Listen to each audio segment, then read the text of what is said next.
ನಮಸ್ಕಾರ ಇನ್ಸೈಡ್ ಸ್ಟೋರಿಗೆ ಸ್ವಾಗತ. ನಾನು ನವಿತಾ ಜೈನ್. ರಾಜ್ಯ ಕಾಂಗ್ರೆಸ್ಗೆ ಆ 5 ಭಯ ಕಾಡ್ತಿರೋದು ಯಾಕೆ? ಸಿದ್ದು ಡಿಕೆಶಿಗೆ ಯುಪಿ ಪಂಜಾಬ್ ಕಂಟಕ ಆಗತ್ತಾ? ಏನದು ಆ 5 ಫ್ಯಾಕ್ಟರ್? 2023ಕ್ಕೂ ಕಷ್ಟನ? ಕಾಂಗ್ರೆಸ್ಗೆ 5 ಕಂಟಕ ಇದೇ ಹೊತ್ತಿನ ಇನ್ಸೈಡ್ ಸ್ಟೋರಿ.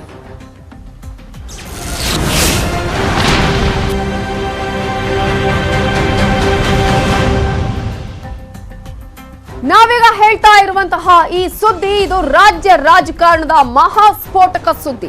ಪಂಚ ಫಲಿತಾಂಶದ ಬೆನ್ನಲ್ಲೇ ರಾಜ್ಯದಲ್ಲಿ ಎಲೆಕ್ಷನ್ ಫೀವರ್ ಬಹಳ ಜೋರಾಗಿ ಸಾಗಿದೆ. ಫುಲ್ ಜೋಶಲ್ಲಿದ್ದ ರಾಜ್ಯ ಕಾಂಗ್ರೆಸ್ಗೆ ಈಗ ಟೆನ್ಷನ್. ಯಾಕೆ? ಆ ಒಂದು 5 ಕಂಟಕಗಳು ಏನು? ಯಾವ ರೀತಿಯಾಗಿ ಕಾಂಗ್ರೆಸ್ಗೆ ಈಗ 5 ಕಂಟಕಗಳು ಕಾಡ್ತಾ ಇವೆ? ಸಖತ್ ಕೂಲಾಗಿದ್ದ ಕಾಂಗ್ರೆಸ್ಗೆ ಕಾಡ್ತಾ ಇರುವಂತಹ ಆ ಭಯ ಆದ್ರೂ ಏನು? ಕಾಂಗ್ರೆಸ್ ನಾಯಕರ ಟೆನ್ಷನ್ಗೆ ಆ 5 ಅಂಶಗಳೇ ಕಾರಣನ? ಇದು ರಾಜ್ಯ ರಾಜಕಾರಣದಲ್ಲೇ ಇರುವಂತಹ ಮಹಾಸ್ಫೋಟಕ ಸುದ್ದಿ. ನಾವು ನಿಮ್ಮ ಮುಂದೆ ಇಡ್ತಾ ಇದ್ದೀವಿ. ಪಂಚ ಫಲಿತಾಂಶದ ಬೆನ್ನಲ್ಲೇ ರಾಜ್ಯ ಕಾಂಗ್ರೆಸ್ ನಲ್ಲಿ ಏನಾಗ್ತಾ ಇದೆ? ಫುಲ್ ಜೋಶಲ್ಲಿದ್ದ ರಾಜ್ಯ ಕಾಂಗ್ರೆಸ್ ಅಲ್ಲಿ ಟೆನ್ಷನ್ಗೆ ಕಾರಣ ಏನು? ಯಾವ ರೀತಿಯ ಆತಂಕ ಭಯ ಕಾಡ್ತಾ ಇದೆ? ಇಷ್ಟು ದಿನಗಳ ಕಾಲ ಜೋಶಲ್ಲಿದ್ದ ಸಖತ್ ಕೂಲಾಗಿದ್ದ ಕಾಂಗ್ರೆಸ್ಗೆ ಭಯ ಕಾಡ್ತಾ ಇದೆ. ಕಾಂಗ್ರೆಸ್ ನಾಯಕರ ಟೆನ್ಷನ್ಗೆ ನಾವೀಗ ಹೇಳ್ತಾ ಇದೀವಲ್ಲ, ಆ 5 ಪ್ರಮುಖ ಅಂಶಗಳೇ ಕಾರಣ. ರಾಜ್ಯ ಕಾಂಗ್ರೆಸ್ಗೆ ಪ್ರಮುಖವಾಗಿ ಕಾಡ್ತಾ ಇರುವ ಆ 5 ಭಯ ಏನು? ಆ ಪಂಚ ಆತಂಕ ಏನು? ಏನದು ಆ 5 ಫ್ಯಾಕ್ಟರ್? 2023ಕ್ಕೂ ಕಾಂಗ್ರೆಸ್ಗೆ ಕಷ್ಟನ? ಆ 5 ಭಯವನ್ನ ದೂರ ಮಾಡದಿದ್ರೆ ಕಾಂಗ್ರೆಸ್ ಗೆಲುವು ಸುಲಭ ಅಲ್ಲ. ಸಿದ್ದು ಡಿಕೆಶಿಗೆ ಯುಪಿ ಪಂಜಾಬ್ ಸೂತ್ರವೇ ಕಂಟಕವಾಗತ್ತಾ?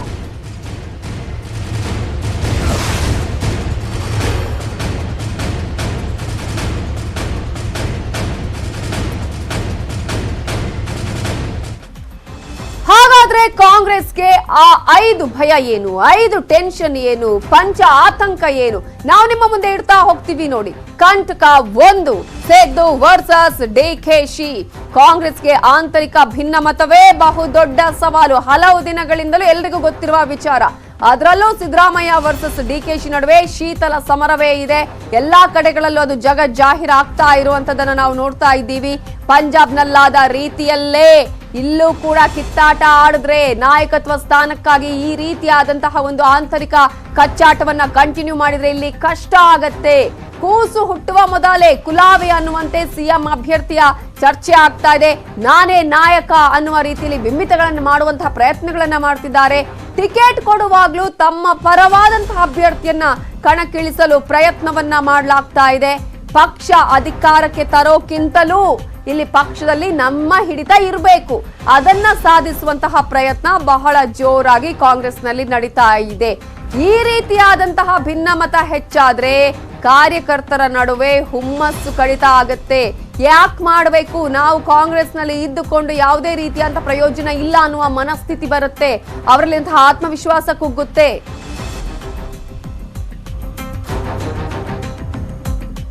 ಒಂದನೇ ಕಂಟಕ ಏನು ಅನ್ನೋದನ್ನ ನೋಡಿದ್ವಿ. ಹಾಗಾದ್ರೆ ಆ 2ನೇ ಕಂಟಕ ಏನು ಅಂತ ನೋಡುವಂತಹ ಸಮಯ ಈಗ.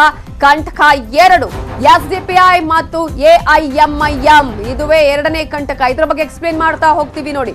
ಯುಪಿಯಲ್ಲಿ ಕಾಂಗ್ರೆಸ್ಗೆ ಹೊಡೆತ ಕೊಟ್ಟಿದ್ದು ಎಐಎಂಐಎಂ. 2,000-3,000 ಮತಗಳಿಂದ ಸೋರೋದಿಕ್ಕೆ ಎಂಐಎಂఏ ಕಾರಣ ಆಗಿರೋದು. ಜೊತೆಗೆ ಕಾಂಗ್ರೆಸ್ ಅಭ್ಯರ್ಥಿಗಳಿಗೆ ಇಲ್ಲಿ ಮುಳ್ಳಾಗಿದ್ದು ಬೇರೆ ಯಾರೂ ಅಲ್ಲ, ಓವೈಸಿ ಅವರ ಪಕ್ಷ.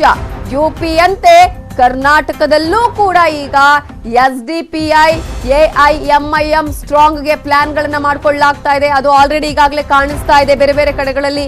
ಇನ್ನು ಕರಾವಳಿಯಲ್ಲಿ ಎಸ್ಡಿಪಿಐ, ಉತ್ತರ ಕರ್ನಾಟಕದಲ್ಲಿ ಎಐಎಂಐಎಂ ನೆಲೆಗೆ ಈಗಾಗಲೇ ಭದ್ರ ಬುನಾದಿಯನ್ನ ಹಾಕುವ ಪ್ರಯತ್ನಗಳನ್ನು ನಡೆಸ್ತಾ ಇದೆ. ಎಸ್ಡಿಪಿಐ ಎಐಎಂಐಎಂ ಸಣ್ಣ ಪ್ರಮಾಣದ ಓಟ್ ತಗೊಂಡ್ರೂ ಕೂಡ ಅದು ಕಾಂಗ್ರೆಸ್ಗೆ ನಷ್ಟ, ಕಾಂಗ್ರೆಸ್ಗೆ ಕಷ್ಟ. ಇಲ್ಲಿ ರಾಜ್ಯದಲ್ಲಿ ಈಗಾಗಲೇ ಹಲವು ಕಡೆ ಕಾಂಗ್ರೆಸ್ಗೆ ಈ ಪಕ್ಷಗಳು ಟಕ್ಕರನ್ನ ಕೊಡ್ತಾ ಇದೆ. ಪ್ರಮುಖವಾಗಿ ಈಗಾಗಲೇ ಯುಪಿಯಂತೆ ಕರ್ನಾಟಕದಲ್ಲೂ ಕೂಡ ತಮ್ಮ ಪಕ್ಷವನ್ನ ಬಲವರ್ಧನೆ ಮಾಡೋದಕ್ಕೆ ಈಗಾಗಲೇ ಈ 2 ಪಕ್ಷಗಳು ಯಾವ ರೀತಿಯಾಗಿ ಪ್ಲಾನ್ ಅನ್ನ ಮಾಡ್ಕೊಳ್ತಾ ಇದೆ ನಿಮ್ಗೆಲ್ರಿಗೂ ಕೂಡ ಗೊತ್ತಿದೆ ಈ ಸಂಘಟನೆಗಳು. ಮೂರನೇ ಫ್ಯಾಕ್ಟರ್ ಏನು, ಕಾಂಗ್ರೆಸ್ಗೆ ಆ ಮೂರನೇ ಟೆನ್ಷನ್ ಏನು, ಯಾವ ರೀತಿಯಾದಂತಹ ಟೆನ್ಷನ್ ಇದೆ ಅಂತ ನೋಡೋಣ. ಕಂಟಕ 3ರಲ್ಲಿ. ಹಾಗಾದ್ರೆ ಮೂರನೇ ಕಂಟಕ ಪಕ್ಷಾಂತರ ಪರ್ವ. ರಾಜ್ಯದಲ್ಲಿ ಸಮ್ಮಿಶ್ರ ಸರ್ಕಾರ ಪತನ ಆಗಿದ್ದೇ ಪಕ್ಷಾಂತರ ಪರ್ವದಿಂದ. ನಾವೀಗಾಗಲೇ ನೋಡಿದ್ವಿ ಕಳೆದ 2 ವರ್ಷಗಳ ಹಿಂದೆ ಏನಾಗಿದೆ ಅನ್ನೋದನ್ನ. ಚುನಾವಣೆ ಸಮೀಪಿಸ್ತಾ ಇದ್ದಂತೆ ಪಕ್ಷಾಂತರ ಪರ್ವದ ಚಾನ್ಸ್ ಬಹಳ ಬಹಳ ಜಾಸ್ತಿ ಇದೆ. ಈಗಾಗಲೇ ಕಾಂಗ್ರೆಸ್ಗೆ ರಾಜೀನಾಮೆಯನ್ನ ಕೊಟ್ಟಿದ್ದಾರೆ. ಇವತ್ತು ಆಲ್ರೆಡಿ ಅಧಿಕೃತವಾಗಿ ಘೋಷಣೆ ಮಾಡಿದ್ದಾರೆ. ಸಿಎಂ ಇಬ್ರಾಹಿಂ ಅವರು ಪ್ರಾಥಮಿಕ ಸದಸ್ಯತ್ವಕ್ಕೂ ರಾಜೀನಾಮೆಯನ್ನ ಸಲ್ಲಿಸಿದ್ದಾರೆ. ಇವರು ಬೇರೆ ಯಾರು ಅಲ್ಲ, ಸಿದ್ದು ಅವರ ಆಪ್ತ, ಅಲ್ಪಸಂಖ್ಯಾತ ಸಮುದಾಯದ ಪ್ರಮುಖ ಮುಖಂಡರು ಇಬ್ರಾಹಿಂ ಇವತ್ತು ಆಲ್ರೆಡಿ ರಾಜೀನಾಮೆಯನ್ನ ಕೊಟ್ಟಿದ್ದಾರೆ. ಪಂಚರಾಜ್ಯ ಸೋತ ಮೇಲೆ ಕೈಗೆ ಬೇರೆ ಪಕ್ಷದಿಂದ ಬರೋಕೆ ಒಂದಷ್ಟು ನಾಯಕರು ಭಯ ಪಡಬಹುದು. ಇಲ್ಲಿ ಬಂದ್ರೆ ಏನಪ್ಪ ನಮ್ಮ ಭವಿಷ್ಯ ಅನ್ನುವಂತಹ ಆತಂಕದಲ್ಲಿ ಬರೋದಿಕ್ಕೆ ಯಾರು ಮನಸ್ಸು ಮಾಡದೇ ಇರಬಹುದು. ಕಾಂಗ್ರೆಸ್ ಸೇರುವವರ ಸಂಖ್ಯೆಗಿಂತ ಬಿಡುವವರ ಸಂಖ್ಯೆನೇ ಹೆಚ್ಚಾಗುವಂತಹ ಭೀತಿ ಈಗ ಕಾಂಗ್ರೆಸ್ನಲ್ಲಿ ಇದೆ. ಎಲೆಕ್ಷನ್ ಟೈಮ್ ನಲ್ಲಿ ಪಕ್ಷಾಂತರ ಪರ್ವವನ್ನ ತಪ್ಪಿಸೋದೇ ಕಾಂಗ್ರೆಸ್ಗೆ ದೊಡ್ಡ ಚಾಲೆಂಜ್. ಹಾಗಾದ್ರೆ ಮತ್ತೊಂದು ಕಂಟಕ ಏನು, ಕಾಂಗ್ರೆಸ್ಗೆ ಇರುವಂತಹ ಆ 4ನೇ ಕಂಟಕ ಏನು ಅಂತ ನೋಡೋಣ. ಹಾಗಾದ್ರೆ ಕಂಟಕ 4ರಲ್ಲಿ ಸೈದ್ಧಾಂತಿಕ ಗೊಂದಲಗಳು ಕೂಡ ಕಾಣಿಸ್ತಾ ಇದೆ. ಹಾಗಾದ್ರೆ ಏನದು ಗೊಂದಲ? ಕಾಂಗ್ರೆಸ್ ಹಿನ್ನಡೆಗೆ ಬಹುಮುಖ್ಯ ಕಾರಣ ಅಂದ್ರೆ ಸೈದ್ಧಾಂತಿಕವಾಗಿರುವಂತಹ ಗೊಂದಲ. ಸೈದ್ಧಾಂತಿಕ ವಿಚಾರದಲ್ಲಿ ಬಿಜೆಪಿ ಅಂತೂ ಪಕ್ಕಾ ಇದೆ, ಸ್ಪಷ್ಟ ನಿಲುವು ಇದೆ. ಬಿಜೆಪಿಗೆ ಹೀಗೆ ಹೋಗೋದು, ಇದೇ ಅಜೆಂಡಾ. ಬಿಜೆಪಿ ಆದ್ರೆ ಹಿಂದುತ್ವ ಅಜೆಂಡವನ್ನ ಮುಂದಿಟ್ಟುಕೊಂಡು ತನ್ನ ನಿಲುವನ್ನ ವ್ಯಕ್ತಪಡಿಸುತ್ತೆ, ಅದೇ ಅಜೆಂಡದ ಮೇಲೆ ಎಲೆಕ್ಷನ್ಗೆ ಹೋಗುತ್ತೆ. ಆದ್ರೆ ಕಾಂಗ್ರೆಸ್ ಪಕ್ಷಕ್ಕೆ ಈಗ ಸೈದ್ಧಾಂತಿಕ ಗೊಂದಲ ಕಾಡ್ತಾ ಇದೆ. ಹಿಂದೂಗಳನ್ನ, ಮುಸ್ಲಿಂಗಳನ್ನ, ಈ ವೋಟ್ ಬ್ಯಾಂಕ್ ಅನ್ನ ಬ್ಯಾಲೆನ್ಸ್ ಮಾಡಬೇಕು, ಅದಕ್ಕೆ ಬೇಕಾದಂತಹ ತಂತ್ರಗಳನ್ನ ಮಾಡಬೇಕು, ಅದಕ್ಕೆ ಬೇಕಾದಂತಹ ಕೆಲಸ ಕಾರ್ಯಗಳು ವರ್ಕೌಟ್ ಆಗ್ತಿಲ್ಲ ಯಾವುದು ಕೂಡ ಅಲ್ಲಿನ ತಂತ್ರಗಾರಿಕೆ. ಹಿಜಾಬ್ ವಿಚಾರದಲ್ಲೂ ಕೂಡ ನಾವು ನೋಡಿದ್ವಿ, ಕಾಂಗ್ರೆಸ್ ಹಲವು ದಿನಗಳ ಕಾಲ ಸುಮ್ಮನೆ ಇತ್ತು. ಸಾಕಷ್ಟು ಹೇಳಿಕೆಗಳನ್ನು ಕೊಟ್ಟ ಸಂದರ್ಭದಲ್ಲಿ ಯಾರು ಕೊಡಬಾರ್ದು ಅಂತ ಡಿ ಕೆ ಶಿವಕುಮಾರ್ ಆರ್ಡರ್ ಮಾಡಿದ್ರು. ಈ ವಿಚಾರದಲ್ಲೂ ಕೂಡ ಕಾಂಗ್ರೆಸ್ ಸ್ಪಷ್ಟ ನಿಲುವನ್ನ ಹೊರ ಹಾಕಲಿಲ್ಲ. ಕೊನೆಗೆ ಎಸ್ಡಿಪಿಐ ಮೇಲೆ ಒಂದಷ್ಟು ಆರೋಪಗಳನ್ನ ಮಾಡ್ತು. ಕಾಂಗ್ರೆಸ್ನ ಒಬ್ಬೊಬ್ಬ ನಾಯಕರು ಒಂದೊಂದು ರೀತಿಯ ಹೇಳಿಕೆಗಳನ್ನ ಕೊಟ್ಟರು. ಇದರ ಪರಿಣಾಮ ಚುನಾವಣೆ ಟೈಮ್ ನಲ್ಲಿ ಕಾಂಗ್ರೆಸ್ ಮೇಲೆ ಎಫೆಕ್ಟ್ ಆಗುವ ಸಾಧ್ಯತೆ ಇದೆ. ಇದು ಇನ್ನೂ ಸ್ವಲ್ಪ ಟೈಮ್ ಇದೆ, ಚುನಾವಣೆಗೆ ಮರ್ತು ಹೋಗಬಹುದು ಅಂದ್ರೂ ಕೂಡ ಜನ ಇದನ್ನ ಕೂಡ ನೆನಪಿಟ್ಟುಕೊಳ್ಳುವಂತಹ ಚಾನ್ಸಸ್ ಬಹಳ ಇದೆ. ಈಗಾಗಲೇ ನಾವು 4 ಅಂಶಗಳನ್ನ ನೋಡಿದ್ವಿ. ಆದ್ರೆ 5ನೇ ಕಂಟಕ ಏನು ಕಾಂಗ್ರೆಸ್ಗೆ ಅನ್ನೋದು ಕೂಡ ವೆರಿ ವೆರಿ ಇಂಟ್ರೆಸ್ಟಿಂಗ್ ಆಗಿರುವಂತಹ ವಿಚಾರ. ಇದು ಪ್ರಮುಖವಾಗಿ ಬೇಕಾಗಿರುವಂತದ್ದು ಯಾವುದು? ಸಂಘಟನೆ. ಅದುವೇ ಇಲ್ಲಿ ಕೊರತೆಯಾಗಿದೆ. ಸಂಘಟನಾ ಕೊರತೆ ಕಾಣಿಸ್ತಾ ಇದೆ ಕಾಂಗ್ರೆಸ್ನಲ್ಲಿ. ಪಂಚ ರಾಜ್ಯಗಳಲ್ಲಿ ಸೋಲೋದಿಕ್ಕೆ ಸಂಘಟನೆಯ ಶಕ್ತಿಯ ಕೊರತೆ ಕಾರಣ ಆಗಿದೆ. RSS ನಿಯಂತ್ರಣದ ಬಿಜೆಪಿಗೆ ಬಲಿಷ್ಠ ಕೇಡರ್ ಪಡೆ ಇದೆ. ಆದ್ರೆ ಬೂತ್ ಮಟ್ಟದಲ್ಲಿ ಕಾಂಗ್ರೆಸ್ಗೆ ಬಲಿಷ್ಠ ಕೇಡರ್ ಇಲ್ಲ. ಬಿಜೆಪಿಗೆ ಕಾರ್ಯಕರ್ತರ ಪಡೆಯ ಜೊತೆಗೇನೆ ಸಂಘ ಪರಿವಾರದವರೂ ಕೂಡ ನಿಲ್ತಾರೆ. ಒಂದು ರೀತಿಯಲ್ಲಿ ಎಲ್ಲರೂ ಕೂಡ ಒಗ್ಗಟ್ಟಾಗಿ ಎಲೆಕ್ಷನ್ ಟೈಮ್ ಅಲ್ಲಿ ಹೋಗ್ತಾರೆ. ಆದ್ರೆ ಕಾಂಗ್ರೆಸ್ ಪರಿಸ್ಥಿತಿ ಏನು? ಸ್ವಂತವಾಗಿ ದುಡಿಯುವ ಕಾರ್ಯಕರ್ತರೇ ಇಲ್ಲ. ಇಲ್ಲಿ ಒಂದೊಂದು ಕಡೆ ಒಂದೊಂದು ರೀತಿಯಾದಂತಹ ವಿಚಾರಗಳು ಇದೆ. ಅಲ್ಲಿ ಸಂಘಟನೆಯ ದೊಡ್ಡ ಮಟ್ಟದ ಕೊರತೆನೇ ಕಾಂಗ್ರೆಸ್ಗೆ ಹಿನ್ನಡೆಗೆ ಕಾರಣ ಆಗಿರೋದು. ಕಾಂಗ್ರೆಸ್ ಸದಸ್ಯತ್ವದ ನೋಂದಣಿಗೇನೆ ಆಫರ್ ಮಾಡಬೇಕಾದಂತಹ ಪರಿಸ್ಥಿತಿಯಲ್ಲಿದೆ ಈಗ ಕಾಂಗ್ರೆಸ್. ಯಾವ್ದಾದ್ರು ನೋಂದಣಿ ಮಾಡ್ಕೊಳ್ಬೇಕು ಅನ್ನೋದಾದ್ರೆ ಅದನ್ನ ಈಗ ನೀವು ನೋಡ್ತಾ ಇದ್ರಿ. ಯಾವ ರೀತಿ ರಿಜಿಸ್ಟ್ರೇಷನ್ ಮಾಡುವಂತಹ ಸಂದರ್ಭದಲ್ಲಿ ಬೇರೆ ಬೇರೆ ರೀತಿಯ ಆಫರ್ಗಳನ್ನ ಕೊಡಬೇಕಾದಂತಹ ಅನಿವಾರ್ಯ ಪರಿಸ್ಥಿತಿಯಲ್ಲಿ, ಇಂತಹ ಹೀನಾಯ ಸ್ಥಿತಿಯಲ್ಲಿ ಕಾಂಗ್ರೆಸ್ ಇದೆ. ಟಿವಿ ಕೊಡ್ತೀವಿ, ಫ್ರಿಡ್ಜ್ ಕೊಡ್ತೀವಿ ಅನ್ನುವಂತಹ ಆಫರ್ಗಳನ್ನ ಕೊಟ್ಟು ನೋಂದಣಿ ಮಾಡಿಸ್ತಾ ಇದೆ. ಯಾರು ಕೂಡ ಇಚ್ಛೆಯಿಂದ ಬರ್ತಾ ಇಲ್ವಾ? ಮಾಜಿ ಸಿಎಂ ಸಿದ್ದರಾಮಯ್ಯ ಅವರ ಕ್ಷೇತ್ರದಲ್ಲೇ ಈ ಪರಿಸ್ಥಿತಿ ಇದ್ರೆ ಬೇರೆ ಬೇರೆ ಕ್ಷೇತ್ರಗಳ ಕತೆ ಏನು? ಹಾಗಾದ್ರೆ ಈಗಾಗಲೇ ಪಂಚ ಫ್ಯಾಕ್ಟರ್ಗಳನ್ನ ನಾವು ನೋಡಿದ್ವಿ. ಯಾವ ರೀತಿಯ ಟೆನ್ಷನ್ ಇದೆ, ಆತಂಕ ಇದೆ, ಏನಾಗಬಹುದು, ಯಾವ ರೀತಿಗೆ ಸರಿ ಮಾಡ್ಕೊಳ್ಬೇಕಾಗತ್ತೆ ಕಾಂಗ್ರೆಸ್. ಹಾಗಾದ್ರೆ ಇವೆಲ್ಲವನ್ನ ಮೆಟ್ಟಿ ನಿಲ್ಬೇಕಾದಂತಹ ಪರಿಸ್ಥಿತಿ ಹೇಗಿದೆ? ಇವೆಲ್ಲದರ ಬಗ್ಗೆ ಡೀಟೇಲ್ಸ್ ಕೊಡೋದಕ್ಕೆ ನಮ್ಮ ಪೊಲಿಟಿಕಲ್ ಬ್ಯೂರೋ ಹೆಡ್ ಆಗಿರುವಂತಹ ಚಿದಾನಂದ ಪಟೇಲ್ ಈಗ ನೇರ ಸಂಪರ್ಕದಲ್ಲಿದ್ದಾರೆ. ಚಿದಾನಂದ ಪಟೇಲ್, ಸಾಕಷ್ಟು ಕಾರಣಗಳಿದೆ ಸರಿ ಮಾಡ್ಕೊಳ್ಳೋದಕ್ಕೆ ಕಾಂಗ್ರೆಸ್ಗೆ ಅಂತ ಹೇಳಿ. ಒಂದು ವೇಳೆ ಅವೆಲ್ಲವನ್ನ ಕೂಡ ಸರಿ ಮಾಡಿಕೊಳ್ಳದಿದ್ರೆ ಕಾಂಗ್ರೆಸ್ ಏನು ಈಗ ಒಂದು ಆಶಾಭಾವನೆಯನ್ನ ಇಟ್ಕೊಂಡಿದೆಯಲ್ಲ ಅದು ಕೂಡ ಸಂಪೂರ್ಣವಾಗಿ ನೆಲ ಕಚ್ಚುವ ಸಾಧ್ಯತೆ ಇದೆ ಅಂತ ಹೇಳಿ. ಕಾಂಗ್ರೆಸ್ ಯಾವ ಸ್ಥಿತಿಯಲ್ಲಿದೆ? ಕಾಂಗ್ರೆಸ್ ಸರಿ ಮಾಡ್ಕೊಳ್ಬೇಕಾಗಿದ್ದು ಎಲ್ಲಿ? ಯಾವ ರೀತಿಯಾಗಿ ಪಾಠ ಕಲಿಬೇಕಾಗಿದೆ ಈಗ?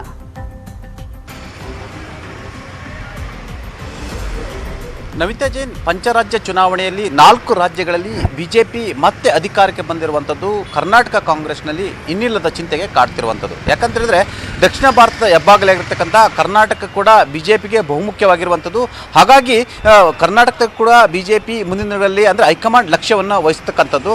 ಮತ್ತೊಂದು ಕಡೆ 2023ರಲ್ಲಿ ಕರ್ನಾಟಕದಲ್ಲಿ ಕಾಂಗ್ರೆಸ್ ಅಧಿಕಾರ ಹಿಡಿಯಲಿಕ್ಕೆ ಎಲ್ಲ ರೀತಿಯ ಪ್ರಯತ್ನವನ್ನು ಮಾಡ್ತಿರುವಂಥದ್ದು. ಈ ಪ್ರಯತ್ನಕ್ಕೆ ಕಾಂಗ್ರೆಸ್ ಕೆಲವೊಂದು ಕಡೆ ಬಹಳಷ್ಟು ವಿಘ್ನಗಳು ಎದುರಾಗಿರುವಂಥದ್ದು. ಆ ವಿಘ್ನಗಳಲ್ಲಿ ಪ್ರಮುಖವಾಗಿರುವಂಥದ್ದು ಕಾಂಗ್ರೆಸ್ ಒಳಗಿನ ಒಳಜಗಳ ಅಥವಾ ಶೀತಲ ಸಮರ ಅಂತ ಕರೀಬೋದು. ಇಲ್ಲಿ ಪ್ರದೇಶ ಕಾಂಗ್ರೆಸ್ ಸಮಿತಿ ಅಧ್ಯಕ್ಷ DK ಶಿವಕುಮಾರ್ ಮತ್ತು ವಿಪಕ್ಷ ನಾಯಕ ಸಿದ್ದರಾಮಯ್ಯ ನಡುವೆ ಶೀತಲ ಸಮರ ಇರತಕ್ಕಂಥದ್ದು. ಸಿದ್ದರಾಮಯ್ಯ ಬಣ ಮತ್ತು DK ಶಿವಕುಮಾರ್ ಬಣ ಅಂತ ಗುರುತಿಸಿಕೊಂಡಿರ್ತಕ್ಕಂಥದ್ದು. ಎತ್ತು ಏರಿಗೆ ಹೇಳಿದ್ರೆ ಕೋಣ ನೀರಿಗೆ ಎಳೆಯುವಂಥ ಸ್ಥಿತಿ ಕರ್ನಾಟಕ ಕಾಂಗ್ರೆಸ್ಲಿ ಇರ್ತಕ್ಕಂಥದ್ದು. ಈ ಶೀತಲ ಸಮರದಿಂದ ಎಲ್ಲೊಂದು ಕಡೆ ಚುನಾವಣಾ ಸಂದರ್ಭದಲ್ಲಿ ಸೀಟು ಹಂಚಿಕೆ ವಿಚಾರ ಇರುವಂಥದ್ದು ಮತ್ತು ಈ ಶೀತಲ ಸಮರವೇ ಬಿಜೆಪಿಗೆ ವರದಾನ ಆಗುವ ಸಾಧ್ಯತೆ ಇದೆ ಮತ್ತು ಕಾರ್ಯಕರ್ತರು ಕೂಡ ಗೊಂದಲ ಉಂಟಾಗುವ ಸಾಧ್ಯತೆ ಇದೆ. ಇನ್ನು ಕಾರಣ ಎರಡು ಅಂತೇಳಿ ಪ್ರಮುಖವಾಗಿ ಕಾಂಗ್ರೆಸ್ನ ವೋಟ್ ಬ್ಯಾಂಕ್ ಅಂತ ಕರೆಸ್ಕೊಳ್ತಕ್ಕಂಥ ಅಲ್ಪಸಂಖ್ಯಾತ ಮತಗಳು. ಹೀಗಾಗಿ ಈ ಅಲ್ಪಸಂಖ್ಯಾತ ಮತಗಳನ್ನ ಹೊಡೆಯುವಲ್ಲಿ ಎಲ್ಲೊಂದು ಕಡೆ ಕಾಂಗ್ರೆಸ್ಗೆ ಇನ್ನಿಲ್ಲದ ಮುಳ್ಳಾಗಿ ಕಾಡ್ತಿರುವಂಥದ್ದು AIMIM ಪಕ್ಷ ಮತ್ತು STFI.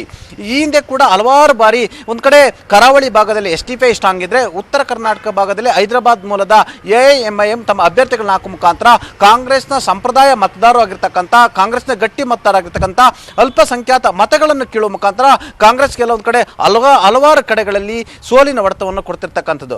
ಪ್ರಮುಖವಾಗಿ ಇನ್ನು ಮೂರನೇ ಅಂಶ ಅಂತಂದರೆ ಪಕ್ಷಾಂತರ ಪರ್ವ. ಇಲ್ಲೊಂದು ಕಡೆ ಕಾಂಗ್ರೆಸ್ ಪಕ್ಷದಲ್ಲಿರ್ತಕ್ಕಂಥ ನಾಯಕರು ಕಾಂಗ್ರೆಸ್ನ ಎಲ್ಲ ಅಧಿಕಾರವನ್ನು ಪಡೆದುಕೊಂಡು ಎಲ್ಲೊಂದು ಕಡೆ ಕಾಂಗ್ರೆಸ್ ವೀಕ್ ಇದೆ ಅನ್ನೋಂಥ ಸಂದರ್ಭದಲ್ಲಿ ಕಾಂಗ್ರೆಸ್ಗೆ ಗುಡ್ ಬೈ ಹೇಳ್ತಕ್ಕಂಥದ್ದು ಮತ್ತು ಅಧಿಕಾರಕ್ಕಾಗಿ ಎಲ್ಲೊಂದು ಕಡೆ ಬಿಜೆಪಿ ಅಥವಾ ಇತರ ಪಕ್ಷಗಳನ್ನು ಹೆಗಲಿಗೆ ಕೂರುವಂಥದ್ದು. ಅದೆಲ್ಲ ಪ್ರಮುಖವಾಗಿ ನಾವು SM ಕೃಷ್ಣನಿಂದ ಹಿಡಿದು ಇವತ್ತಷ್ಟೇ ಕಾಂಗ್ರೆಸ್ ಪಕ್ಷಕ್ಕೆ ಗುಡ್ ಬೈ ಹೇಳಿರ್ತಕ್ಕಂಥ CM ಇಬ್ರಾಹಿಂ ಅವರು ಕೂಡ ಪರಿಗಣನೆಯನ್ನು ತೆಗೆದುಕೊಳ್ಬೇಕಾಗಿದೆ.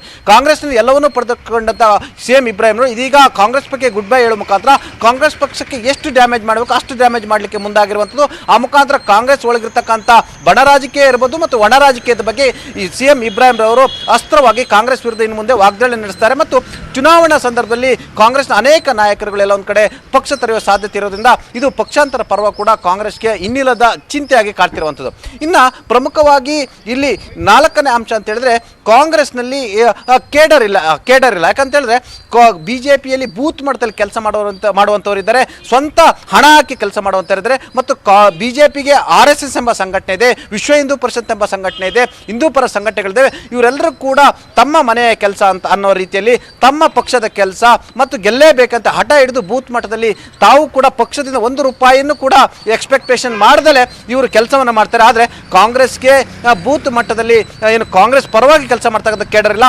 ಕಾಂಗ್ರೆಸ್ ಕಾರ್ಯಕರ್ತರಿಂದ ಹಿಡಿದು ನಾಯಕರುಗಳು ಕೂಡ ಕಾಂಗ್ರೆಸ್ ಪಕ್ಷದ ಅಭ್ಯರ್ಥಿಗಳಿಂದ ಹಣವನ್ನು ಇರಿಸಿಕೊಂಡು ಚುನಾವಣೆ ಕೆಲಸ ಮಾಡೋ ಸ್ಥಿತಿ ನಿರ್ಮಾಣ ಆಗಿರುವುದು ಕಾಂಗ್ರೆಸ್ಗೆ ಇದು ಒಂದು ಹಿನ್ನಡೆ ಅಂತ ಹೇಳಲಾಗ್ತದೆ.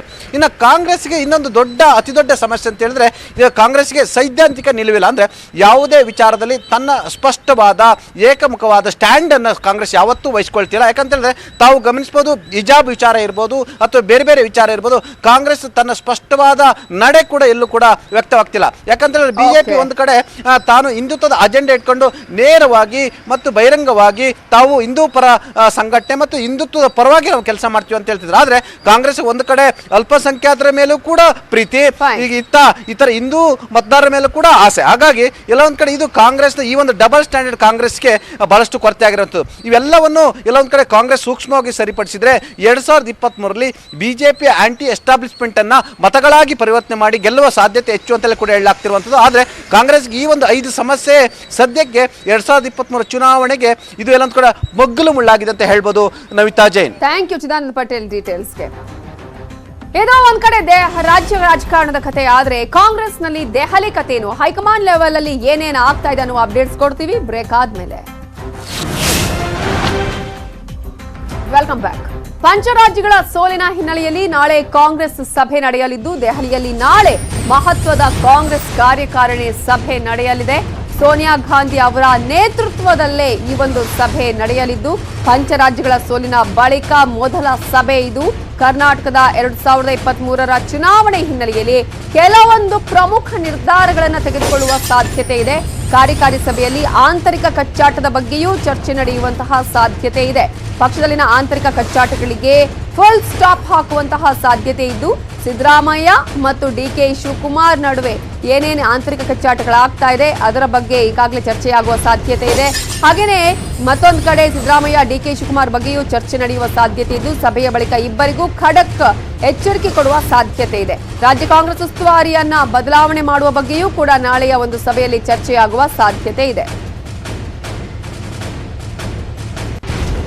ಏನಾಗಬಹುದು ಹಾಗಾದ್ರೆ ನಾಳಿನ ಸಭೆಯಲ್ಲಿ ಇವೆಲ್ಲದರ ಬಗ್ಗೆ ಡೀಟೇಲ್ಸ್ ಕೊಡೋದಕ್ಕೆ ನಮ್ಮ ರಿಪೋರ್ಟರ್ ಧರ್ಣಿಶ್ ಬುಕನಕೆರೆ ಈಗ ನೇರ ಸಂಪರ್ಕದಲ್ಲಿದ್ದಾರೆ. ಧರ್ಣಿಶ್, ಪಂಚರಾಜ್ಯಗಳ ಸೋಲಿನ ನಂತರ ಪರಾಮರ್ಶೆ ನಡೆಸಲಾಗ್ತಾ ಇದೆ, ಸಭೆಯನ್ನು ನಡೆಸಲಾಗ್ತಾ ಇದೆ. ಸೊ ಯಾವ ರೀತಿಯಾಗಿ ಕರ್ನಾಟಕದ ವಿಚಾರವೇ ನಾಳೆ ಆ ಒಂದು ಸಭೆಯಲ್ಲಿ ಪ್ರಮುಖವಾಗಿ ಚರ್ಚೆ ಆಗುವಂತಹ ಸಾಧ್ಯತೆ ಇದೆಯಾ? ಯಾವೆಲ್ಲ ನಿರ್ಧಾರಗಳನ್ನು ತೆಗೆದುಕೊಳ್ಳಬಹುದು ಅಂತ ಅನ್ಸುತ್ತೆ?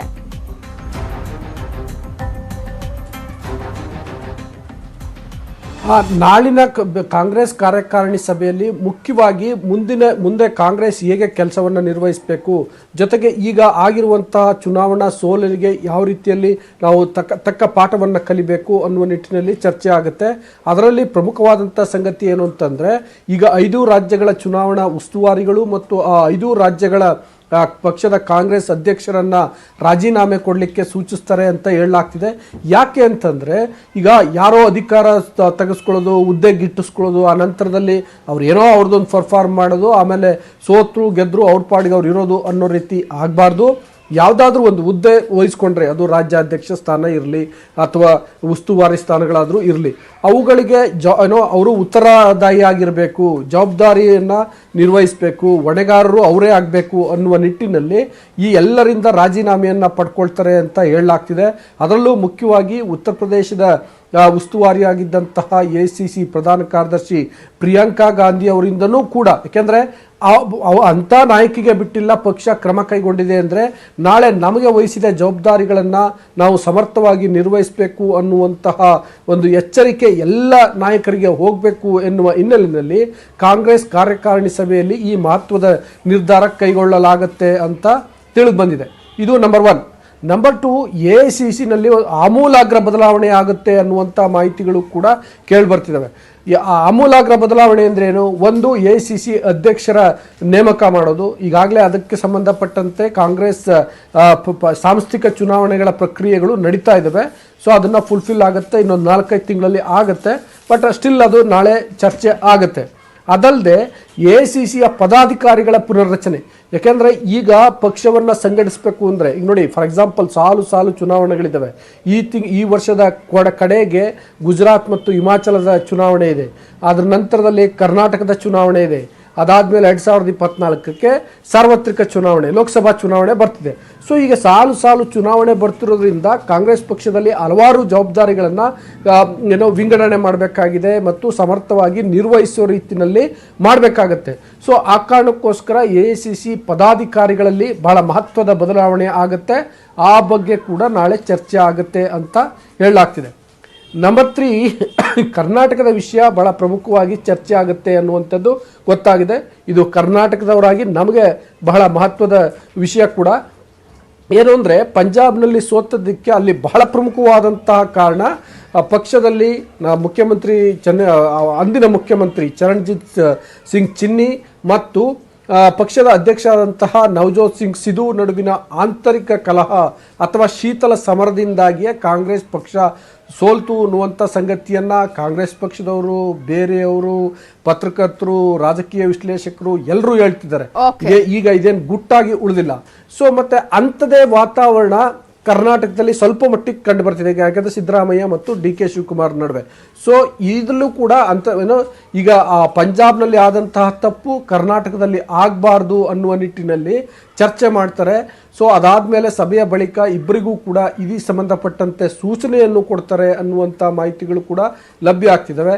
ಜೊತೆಗೆ ಕರ್ನಾಟಕ ಬಹಳ ಮಹತ್ವದ ರಾಜ್ಯ ಆಗಿರೋದ್ರಿಂದ ಕಾಂಗ್ರೆಸ್ಗೆ, ಯಾಕೆಂದರೆ ನೋಡಿ ಈಗ ಉತ್ತರದಲ್ಲಿ ರಾಜಸ್ಥಾನದಲ್ಲಿದೆ, ಮಧ್ಯದಲ್ಲಿ ಛತ್ತೀಸ್ಗಢದಲ್ಲಿ ಕಾಂಗ್ರೆಸ್ ಅಧಿಕಾರದಲ್ಲಿದೆ, ದಕ್ಷಿಣದಲ್ಲಿ ಕರ್ನಾಟಕ ಅದಕ್ಕೆ ಒಂದಷ್ಟು ನಿರೀಕ್ಷೆ ಇರೋದ್ರಿಂದ ಇಲ್ಲಿ ಅಂತ ತಪ್ಪಾಗಬಾರ್ದು ಅನ್ನೋ ಕಾರಣಕ್ಕೋಸ್ಕರ ಈ ಬಗ್ಗೆ ಚರ್ಚೆ ಮಾಡ್ತಾರೆ ಅಂತ ಹೇಳಲಾಗ್ತಿದೆ. Navitha, thank you Dharnesh ಡೀಟೇಲ್ಸ್ಗೆ.